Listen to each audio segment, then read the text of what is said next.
Hey there, welcome back to my channel. Tonight I'm recording a video on my laptop, not with my fancy camera. I'm wearing my work headphones because I wanted to get good audio here since it's mainly just me talking to the camera this evening. So earlier tonight I was innocently scrolling through Instagram and I saw somebody had made a caption. I follow a lot of anti-diet, pro-intuitive eating accounts. I came across a caption calling out that Jillian Michaels had made a video about intuitive eating and had not quite gotten it right. So I was curious. I went to Jillian Michaels' page. It's a pretty long video. I watched the first 30 seconds or so and immediately got mad. I then went ahead and read all the comments. She had turned off comments, so at this point she isn't accepting any more criticism.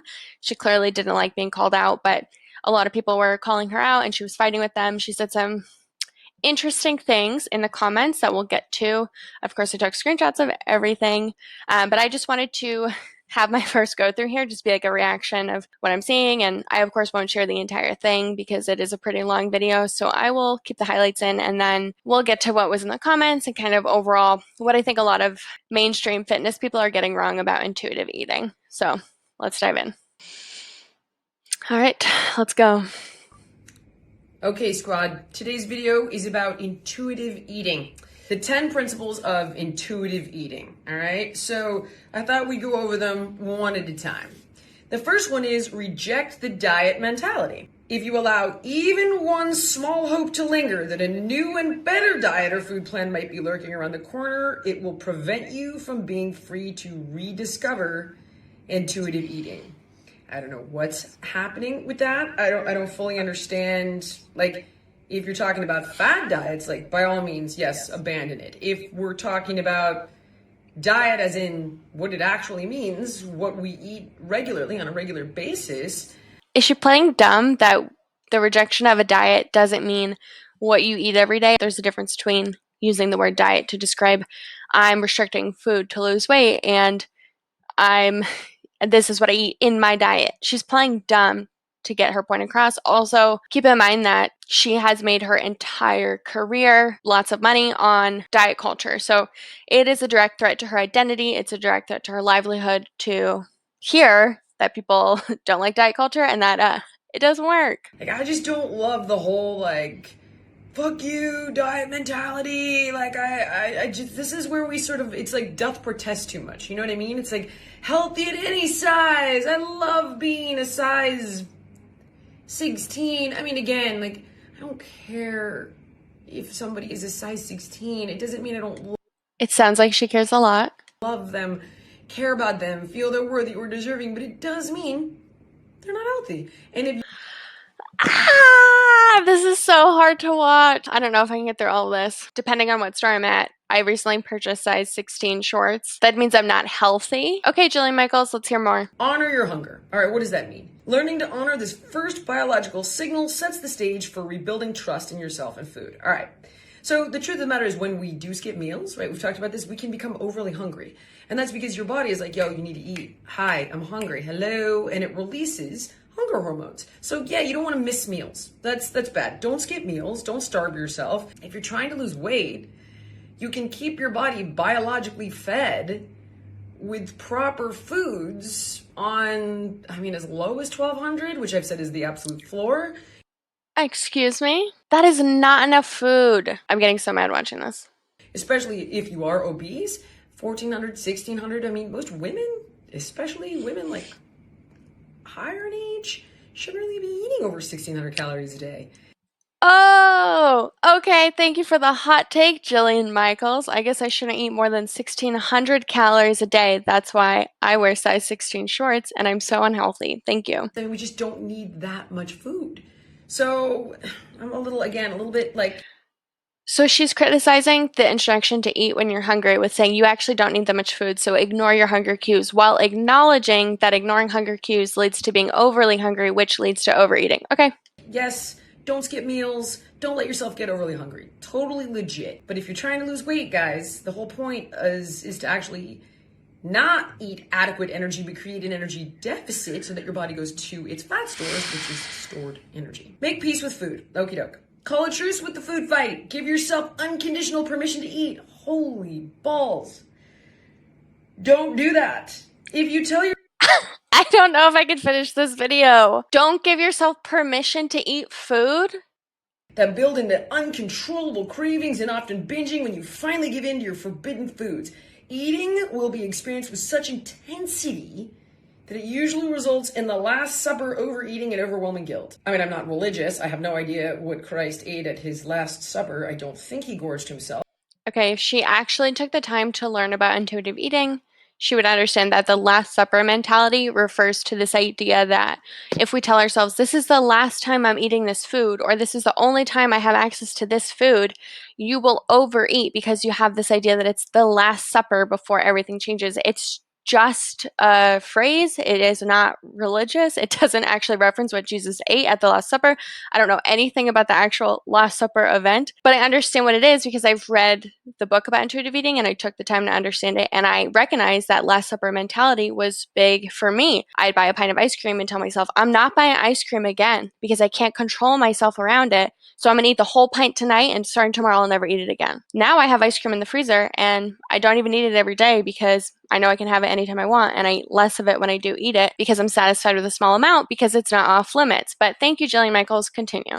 But who knows? I don't even understand these references. This is just so intense and hostile. Yeah, because you didn't read the book. But it's like, no, you don't get unconditional permission to eat. It's called self-control, right? Like balance. Yeah, sometimes that's you eat not what more, balance the is, next day you eat a Jillian. little bit less. You don't beat yourself up if you have a candy bar. You don't beat yourself up if you have a bag of candy bars. But the goal is not to give yourself permission to eat the bag of candy bars. And if you are mad at yourself for eating the bag of candy bars, then it's because you know you could do better. You know you deserve.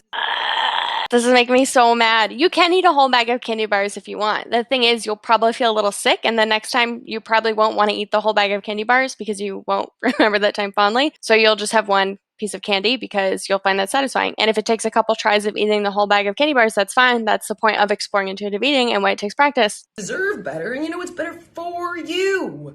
Stop with this. Stop it.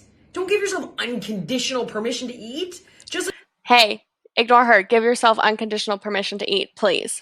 you wouldn't give yourself unconditional permission to max out credit cards. It's not healthy. That's not the same mentally or thing. physically, and don't beat yourself up over food either. I wish she could. It's called balance. How can you tell me not to beat myself up over food, but then tell me if I make a bad choice for my body, I should know that I should do better? What does that look like besides shame and guilt, Jillian Michaels? Please tell me. There's no extremes here. It's not black or white. It's called balance, which means, like, yeah, have the cookie, not the box. Have a slice of pizza with a salad, not 8 slices of pizza with a Coke. Like, see, what she is describing is what would happen if you learned how to eat intuitively, but doesn't work long term when you're doing it as a dieting mentality and when you're limiting yourself to 12 to 1600 calories a day. come on, balance. That's where it's You're not at. describing 'Cause yes, balance. if you do deprive yourself, yeah, the pendulum will swing back the other way. So don't deprive yourself, but don't go hog wild either. This is like, okay. Intuitive eating is teaching you that balance. You are not teaching anybody the skills except to be overly disciplined and self control, which just leads to an unhealthy relationship with food and backfires. What you're describing is a restrictive mindset, which is what causes that backswing of the Last Supper mentality that you are so confused by. Deprivation is bad. And you're right. Yes. Psychologically, it can send you spinning. But then we don't go, all right, if the extreme's over here, we're going to live in this extreme over here. The answer is the middle. The middle. Intuitive eating is the Challenge middle. the food You are the police. extreme, but okay. Chasing the food police away is a critical step in returning to intuitive eating. This woman Okay. is the food police. In order to honor your fullness, you need to trust that you'll give yourself the foods that you desire. Listen for the body signals that tell you you're no longer hungry. Here's the thing. If we were feeling our feelings of fullness, we wouldn't be reading about intuitive eating. What is she talking about? I don't think it's as simple as you're saying, but let's definitely pause, ask some questions, and take it a step further. If we keep eating, how are we going to feel?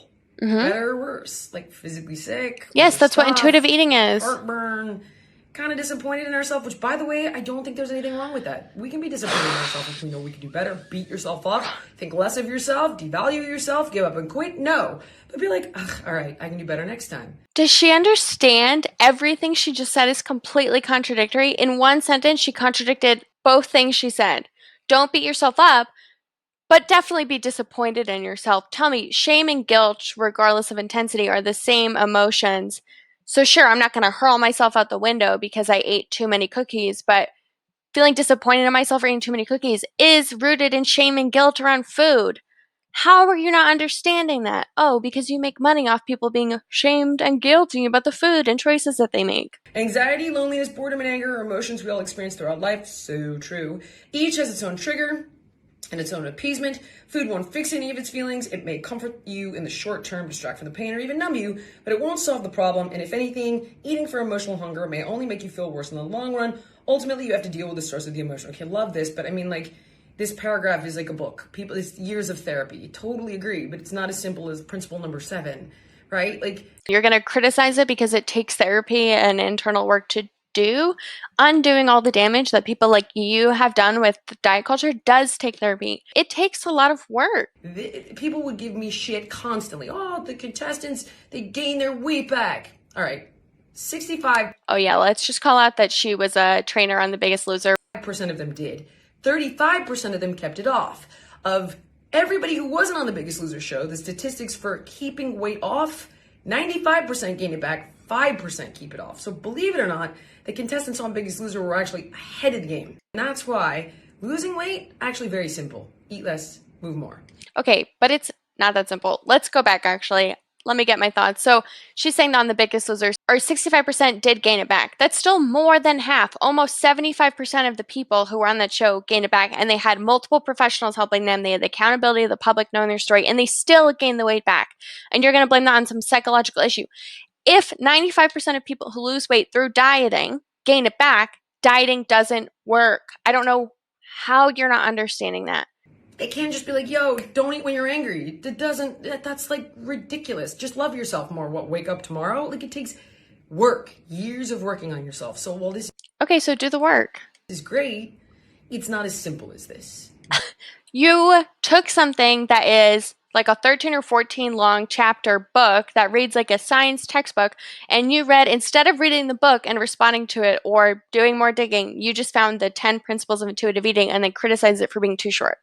But it is definitely crucial to work on if you utilize food as a coping mechanism or a defense mechanism. Yeah, so how is that a critique of this? You know what? I'm going to do a whole separate video on that, to be dead honest. I will not be watching that. In fact, I should write a book. I'm doing another video. It's hard to reject the diet mentality if you're unrealistic and overly critical of your body, size, or shape. All bodies deserve dignity. All bodies deserve dignity, except for 10 minutes ago you said that because I wear size 16, I'm not healthy. I should know that I can do better and I should make better choices for myself. Movement. Feel the difference. Forget militant exercise.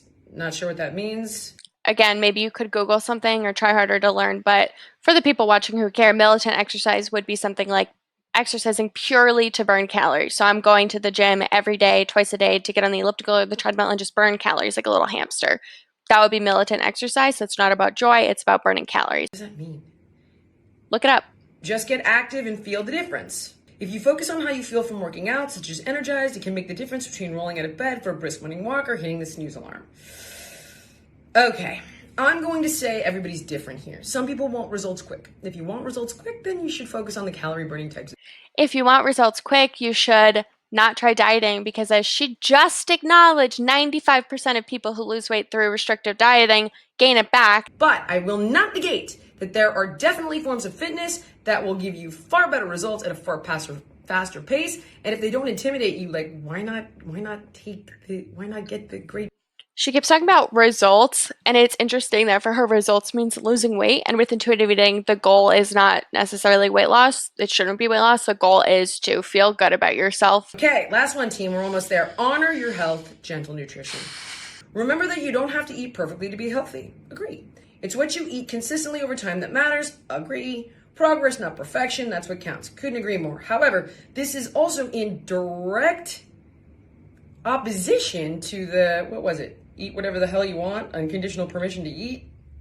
Unconditional permission to eat doesn't mean that you should eat junk food 24/7. However, as you start intuitive eating and you lift that restrictive mentality, as a health coach, I probably would encourage you to eat what you want, because as you eat those foods regularly, for example, my food was always mac and cheese that I loved. When I ate mac and cheese as much as I thought I wanted, I actually realized I didn't feel so good. So I stopped wanting it as much, and now I have it maybe once a week. And it doesn't hold the same kind of allure to me. So it's not in contradiction. I think a lot of fitness professionals and nutritionists who are just focused on weight loss, when you're just focused on weight loss, they can't seem to understand that letting yourself eat what you want can coexist with also eating foods that help you feel good. Because when you learn how to eat in a way that feels good, those become the foods that you want. So here's the deal.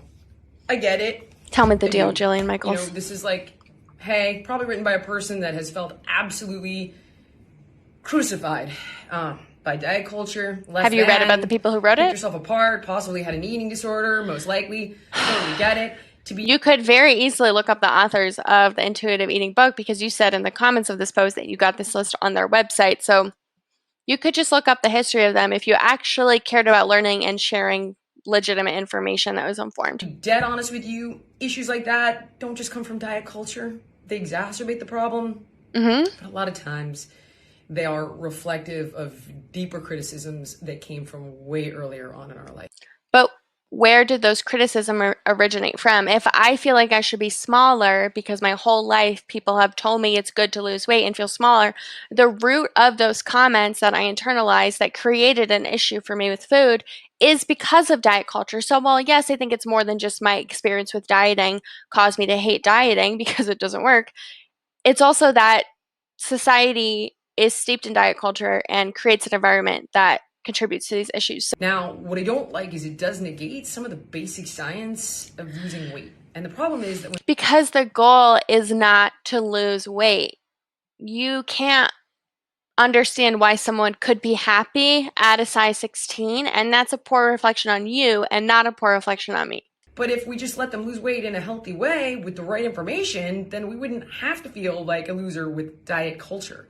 And there doesn't need to be a diet culture. It doesn't shouldn't Jillian, then why do only 5% of people who go through that actually successfully lose weight? You're acting like there's all these people out here who go into these militant fitness programs that you create and these ridiculous restrictive calories of 1600 calories a day is my maximum because I'm a woman. But then you say, "Oh, just do it in the right way." Okay, 95% of people gain it back. How are you not tying that together? be a fad diet. It should just be common sense eating. Don't overeat, and yeah, move your body. That's intuitive So eating. You just described ultimately, intuitive eating. important thing is that you show up consistently for the meal plan, for the fitness plan. See, do you hear that? She's now putting the onus back on you. So I, as a consumer, if I engage with these programs and it doesn't work, that's my fault, not her fault. She's putting that onus on us. There's such a narrative that people who are overweight or who have struggled with their weight, it's because of their lack of willpower when there are so many other factors that go into your body size, and diet culture is a big piece of it. So what ends up happening is like with something like Weight Watchers, where somebody is on it and they lose weight, they go off of it thinking that they're in control now. You, it's not a healthy way to think about food, in quotes for a reason. They think that they're in control and then they gain the weight back, so they think, "Oh, I need Weight Watchers. I can't do it without Weight Watchers." So you go back to Weight Watchers and you pay them. That's literally how they make money. They talk about it in their strategy meetings. Don't swing the pendulum to the other side because diet culture's over here, so you're like, fuck it all. That's a terrible idea. Terrible. It's a great idea. Middle. It's a great idea. Okay. That was very frustrating to watch. It was honestly worse than I thought it was going to be based on the criticism of it that I'd seen. Some really specific things in there. I think her saying size 16 and me wearing size 16 pants at this point was like very personally made me angry because I would not consider myself unhealthy. My primary care physician does not consider me unhealthy. You should not be just blanket statements saying people over a certain size are unhealthy. You shouldn't be telling people that they should eat less than 1600 calories a day. So anyways, I'm pretty mad watching that. Now let's get to some comments that were on the video and then I'll wrap it up because this is way longer than I thought. Okay, so let me read some of the comments. I'll try to put the screenshots on the screen. When that she left, Jillian Michaels replied to someone and said, "The reason diets don't work isn't diet culture. It's because we have chosen to hold weight for a deep psychological reasons. It can be a decision so defense mechanism, an ego state from our early life, deeper psychological hungers, etc. But getting angry at diet culture is not the answer to healing. Anger at diet culture and vulnerability to it is a side effect of a deeper hurt." Okay. Someone commented and said there are intuitive eating professions that may be better to consult with here. Yeah, people see that comment and listen to it. Okay. Someone commented asking for personal nutrition advice. She mentioned that she eats a sensible 500 calories a day on days that she's fasting. And what does she think of that? Jillian says, you should at least eat 1,200 calories a day. Honey, eat more than 1,200 calories a day. I can't tell you how much you should be eating because I don't know about your nutrition. And Jillian Michaels doesn't either, so don't listen to her either. If you're concerned, see a registered dietitian or doctor to make sure that you're eating enough nutrients and food to keep you full. Someone basically said, I'll put the comment up so you can read it. If I eat whatever I want, all I'll eat is spicy Doritos. Okay. Jillian Michaels replies, we're born eating intuitively. As a baby, we stop eating when we're full. Yep. However, as our lives progress, we develop ego states, defense mechanisms, coping mechanisms, etc., to protect ourselves. And these can involve unhealthy behaviors like overeating. This is where she gets it wrong. Everything she said until overeating was accurate. Dieting would be the issue here, not that. So, and then somebody left this comment. Finally, the world needed a brave person like you who finally dispelled gluttony and obesity propaganda, aka intuitive eating.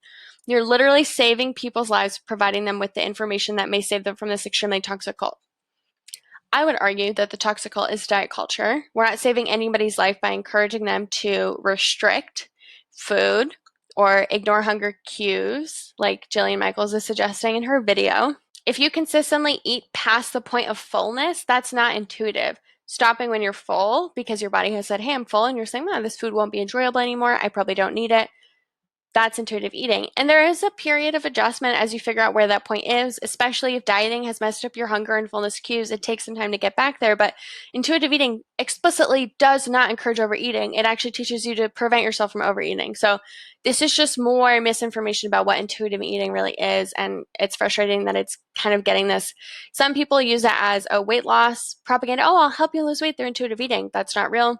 Or they say intuitive eating is you just eat whatever you want all the time without paying any attention to how you feel. If you eat whatever you want all the time, you will start to crave foods that make you feel good because you don't want to feel overly full or sluggish after you eat food. Trust me, as somebody who practices intuitive eating and is getting better at it every day and helps other people work on it, intuitive eating does not leave you overstuffed or eating too much food. It's trying to help you feel your best.